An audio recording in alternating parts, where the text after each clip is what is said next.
we're going to need some tools. A few tools to get this Dyno Chrome Raleigh Mark II tough, super tough, gold, no gold, chroma taken apart. Looking forward to doing this. Been itching to do it all week. Welcome back to the channel, guys. Thanks for viewing. Subscribe if you're new. Like if you like it. Leave a comment. Let's get this thing taken apart. Oh, autosol. I'll need that as well. So my tripod has broken. So the bike now is on its bars and seat. We're going to be removing some parts now off this bike. I've loosened up the nuts. So first job is to remove the back wheel. We've got the Acorn Mag 20-inch back wheel. You can still see now some remains of the old gold, super gold plate. The chrome's going to look lovely. It's going to take a lot of work to get this bike cleaned up. Pedals are off. Well, pedals are loose. The direction of a pedal is to come off to the left. Down there, little diagram, so it's a crank, and then the left goes down, and then the right goes the other way, like that. Clockwise and anti-clockwise. So that's something to do. That pedal there is a bit ropey. This pedal is coming off nicely, so that one goes anti-clockwise. That makes sense. Pedals off. Then we'll do the bottom bracket, just there. Then the crank can come out of its frame. The vise is there as well, if need be. That's the new workbench on wheels. Looking forward to using this today. Bit of cardboard down on the top. SR stem to come off. We've got the brake levers to come off. SR stem, 4 bolts. WD-40.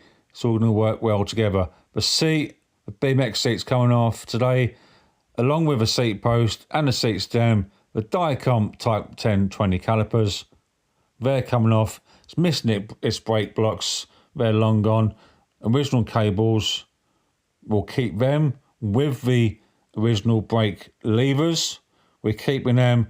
All the brakes are going to be sold together. So the front and left, and then obviously, the front and back calipers, and then the front and back levers as well. Front wheel's loose. It's missing its fork end caps, so just quickly showing you around this bike now. It's missing its fork end caps from the bottom of the forks. They went missing a long time ago. All dropouts are good. The chrome's good. That'll come up nice. Maxi cross pedals. It's going to look good. So I'm filming this bit now, but not speaking. Turn the volume down, so no outside noise.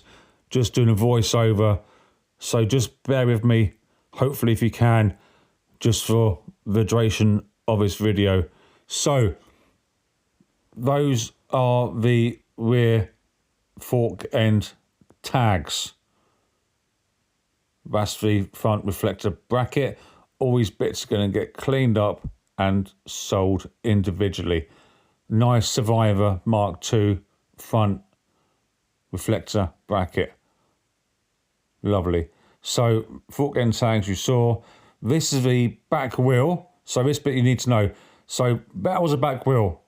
That's a bit buckled. I'm keeping that back wheel in its original unclean condition.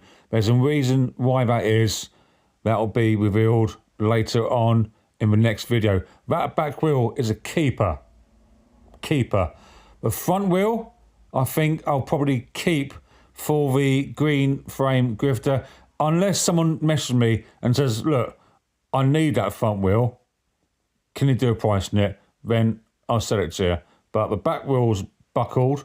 It's got a wobble. I'm keeping that. The front wheel is surplus. Both nice wheels. Not hugely valuable, but still nice nevertheless. So the bike now facing the opposite direction. We can now access that Tange Seiki bottom bracket. There's 7 pieces to the bottom bracket. So you got the bottom bracket cups and then 5 pieces for the bottom bracket itself. We're going to use a vise if need be. Maxi cross pedals. That pedal's got to come out because then it goes through the frame and out the other side. pedals off, maxi cross pedals, that's the left pedal. On the maxi cross you'll see, and on any sort of these pedals from the 80s and 70s, you'll see a L for left and an R for right. Take the crank out, so we need a 30 by 32 wrench socket thingy, spanner thingy majiggy, if you can call it that. Loosen it up and it goes that way. So we're going down, down and down like that. So that's the way you move it down. So when, if you can picture it, so the bike's on its bars and its seat, then you go clockwise, I think. So that's the first piece off. There's 5 pieces to come out here, including the 2 sets of bearings. Now, I'm guessing there's a tool for this, but I put a screwdriver, a flathead screwdriver in there and then hit it anti-clockwise. That makes sense. And then you hit it clockwise to loosen it up. And then that comes out and unscrews, which exposes the bearings. Keep on loosening it up, keep loosening it, and it will come out. Obviously, ideally, you use 2 hands. Not many of you people would be holding a camera or a phone whilst taking out this bottom bracket, but for those of you who don't know how to do it, this is how you move the crank, the bottom bracket from the burner, and then the same with a grifter or chopper, same sort of setup. So out comes that second piece. That is the Tange Seiki. We're now on, well, that's the third piece. So you got that first piece, second piece there, and then the Tange Seiki bottom bracket. That's the money bit. That's what makes its value, the Tange Seiki. Then you've got an original set of Survivor 40-year-old grease and bearings. I like Survivor grease. I like keeping bikes with original grease, but this bike was brought solely as a breaker. I'll do the numbers for it at the end. I'll go through what I've earned from this bike, what it cost me, including fuel money to pick it up, my time.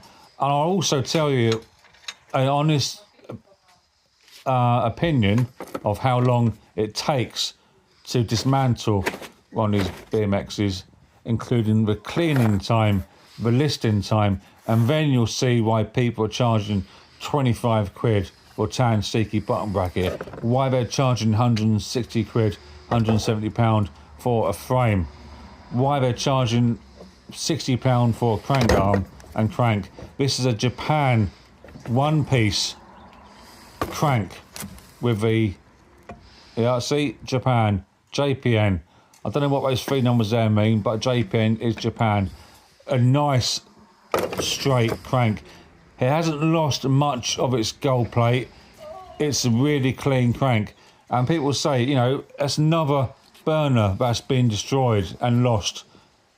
These parts will go towards helping people save and rebuild burners. I love original bikes, but this bike needed to be stripped and then the bits go off to help people. That's the remains there of a gold plate. We know it's a tough burner or super tough burner. No, sorry, gold burner. We know all that. It is what it is. Right, so Tange grips. They do come off. They do come out. Just bide your time. Honestly, both grips, probably 30 minutes or so to release them. Put them on its side, put a flathead screwdriver into the grip and just squirt down WD-40. Let it sit and then just twist and turn. They do come out eventually. Just bide your time. That's all you got to do. So, onto the seat post now. Again, that will come out. You'll see that in a later video. Well, in this video, you'll see how I get that seat post out with very little effort. Going over the table. So, the seat's off. Nice BMX seat. Working out a quick total of what we got now going on. We've got a seat clamp reflector bracket, as you know, seat clamp bolt. Then down here we got the tyres and the wheels. Right, so as I was saying, to remove the tange grips, put a cloth, once you've loosened them up and you can feel movement, put a cloth over the grip and then twist the clamp, and then that comes off. Same with the clamp on the seat post. WD-40 down the back end of that tube, let it soak for however long you want, and put a clamp over the seat post, and then you'll feel the pressure of that seat post on the clamp, and just twist and twist, and it does come out. Believe you me, it does. Right, see that? It's moving, it's moving. Ideally you use 2 hands, but it does come out. Stick with this. I'll put this music on and we'll watch this thing come out.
And that's how you move a seat post from a BMX. Love it. That was a £3 clamp from a car boot. They say, Michael, why are you going to car boot for? Because I want to find some nice little bits. And that £3 clamp has come in very, very useful for removing a seat post. And that can be used on a chopper.